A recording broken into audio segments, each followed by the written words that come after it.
আপনারা সকলেই জানেন নতুন করে শুরু হয়ে গেছে ভোটার হালনাগাদের কাজ। কারা কারা ভোটার হতে পারবেন, কত তারিখের ভিতর হতে পারবেন, বায়োমেট্রিক গ্রহণ কবে থেকে শুরু হবে এবং নতুন ভোটার হওয়ার জন্য কি কি ডকুমেন্টস আপনার রেডি রাখতে হবে, এই সব কিছুই আলোচনা করা হবে এই ভিডিওতে। তো চলুন কথা না বাড়িয়ে ভিডিও শুরু করা যাক। আমি আছি সূর্য আর আপনারা দেখছেন টেকসান।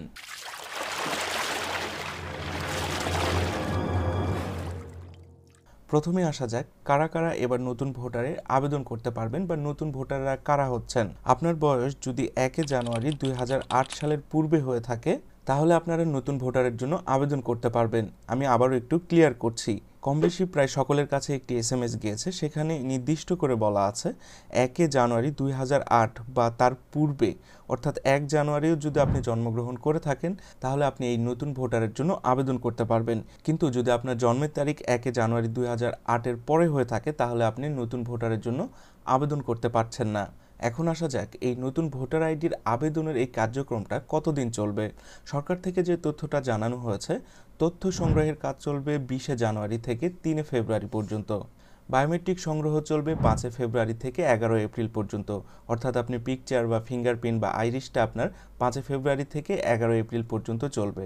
আর আপনারা যারা এক এলাকার ভোটার আবার নতুন করে অন্য এলাকায় ভোটার হতে যাচ্ছেন তাদের জন্য 12 ফেব্রুয়ারি থেকে 16 এপ্রিল পর্যন্ত ডেট ফিক্সড করা হয়েছে।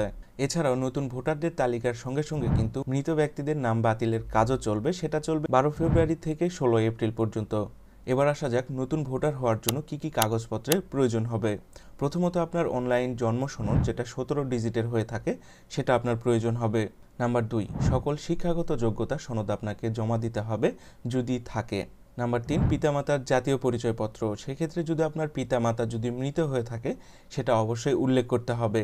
আর যদি পিতামাতার জাতীয় পরিচয়পত্রটি আপনি সংগ্রহ করতে ব্যর্থ হন তাহলে আপনার গার্জিয়ান লেভেলে যারা আছে তাদের জাতীয় পরিচয়পত্র এখানে দিতে হবে। নাম্বার 4-এ যেটা প্রয়োজন হবে, আপনি যদি বিবাহিত হয়ে থাকেন তাহলে আপনার নিকানামা বা কাবিননামাকে যেটা বলে সেটা আপনার প্রয়োজন হবে। স্বামী বা স্ত্রী উভয়ের কিন্তু জন্ম সনদ প্রয়োজন হবে যদি বিবাহিত হয়ে থাকেন। আপনি যে এলাকার ভোটার হবেন সেই এলাকার নাগরিক সনদ আপনার প্রয়োজন হবে। নাম্বার 6, আপনার অ্যাড্রেসটি ট্রেস করার জন্য বিদ্যুৎ বিলের ফটোকপি অথবা পানি বিল বা গ্যাস বিল এগুলো যদি না থাকে তাহলে জমির খাজনা খারিজ করার সময় যে স্লিপটা আপনাকে দেওয়া হয় সেই স্লিপটা আপনাকে প্রোভাইড করতে হবে। অনেকের মাথায় প্রশ্ন আসতে পারে, বিদ্যুৎ বিল, গ্যাস বিল বা পানি বিল তো আমার নামে নেই, তো আপনার নামে এটা থাকতে হবে এমন কোনো বাধ্যতা নেই। আপনার গার্জিয়ান লেভেল বা আপনার বাসার কারো নামে যদি এই বিদ্যুৎ বিলটি থেকে থাকে সেটা আপনারা অ্যাটাচ করতে পারেন। নাম্বার 7, চৌকিদারি ট্যাক্স সনদ, যদি এটা আপনার থেকে থাকে তাহলে সংগ্রহ করে রাখবেন, অনেক সময় এটি চেয়ে থাকে। নাম্বার 9, আপনার বয়স যদি খুব বেশি হয়ে থাকে তাহলে পূর্বে কখনো ভোটার হননি এই মর্মে ইউনিয়ন পরিষদ চেয়ারম্যানের কাছ থেকে একটি প্রত্যয়নপত্র নিতে হবে।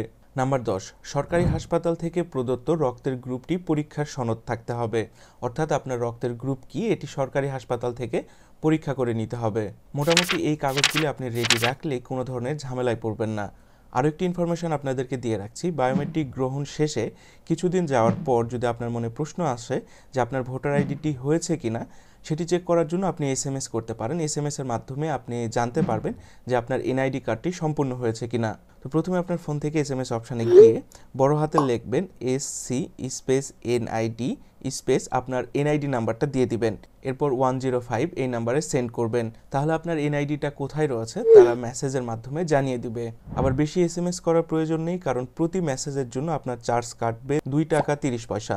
তো এই ছিল আজকের ভিডিও আর ইনফরমেশন যদি ভালো লেগে থাকে অবশ্যই লাইক, কমেন্ট আর চ্যানেলটিকে সাবস্ক্রাইব করতে ভুলবেন না। দেখা হবে আপনার সাথে নতুন কোনো ভিডিওতে। আপনার শুভকামনা জানিয়ে শেষ করছি আজকের ভিডিও। ধন্যবাদ, ভালো থাকবেন।